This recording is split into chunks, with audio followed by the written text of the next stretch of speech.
So what I've noticed this week, two different golfers, both sort of having issues and asking the same type of question.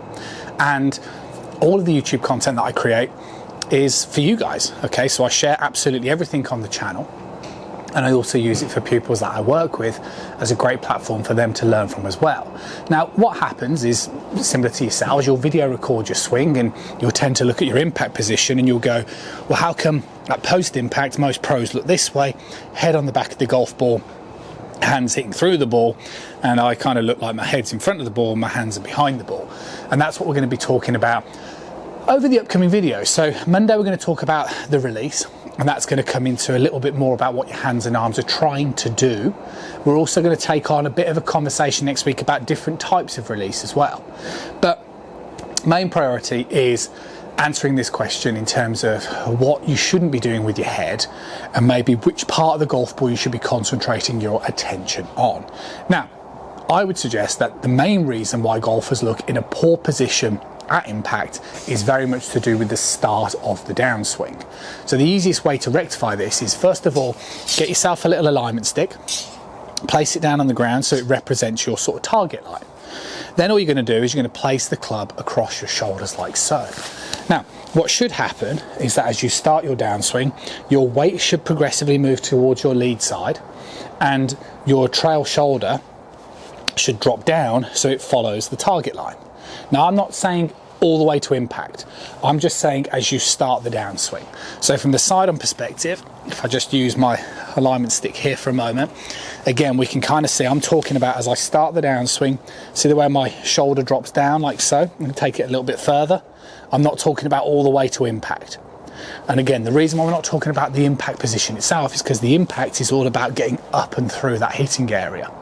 But like I said, if you're flicky, it's the way you're starting the downswing. So what tends to happen is you fall into two different categories. The first type of golfer might be happy dropping the shoulder down, but they don't move to the left. Okay, so they're not going to be able to cover the golf ball and get a decent sort of contact. And what I mean by covering the ball, if you watch my zipper, see the way that it falls nicely over the golf ball? If I sort of just drop my shoulder down without progressively moving to the lead side, you'll be behind the ball like so. Now, I would say some golfers fall into that category.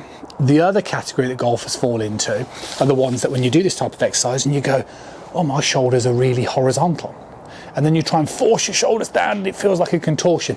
And the reason for this is because if you watch my hips, the correct motion is to the left or to my lead side. The incorrect motion is too central. See, if my hips are too central, then basically my shoulders are going to end up too horizontal. If my pelvis shifts towards the left, this gives me the ability to drop the shoulder down.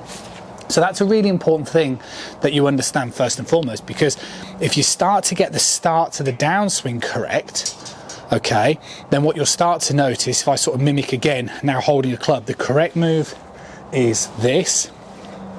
The incorrect move is sort of, well, either this or potentially this. See, my head's got in front of the ball. Now, exactly my point. This is why you want to be concentrating, I would say, on the back of the golf ball.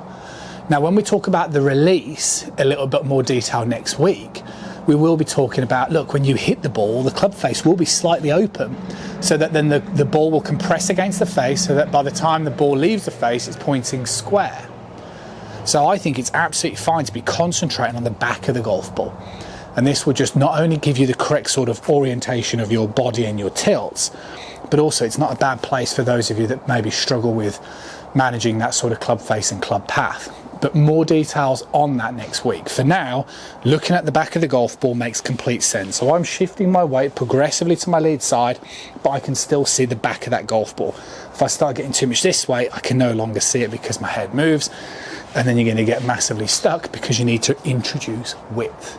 So, looking at the back of the ball, progressively shifting that weight towards the lead side, and the magic drill for this is just to place a club across your shoulders and just start to get that feeling of that shoulder dropping down as it starts to initiate the downswing, moving my weight towards that lead side, and that's going to open up that capacity to keeping that head focused on the back of the ball, and then you can just start releasing those hands and arms through that hitting area to give you a lot of consistency.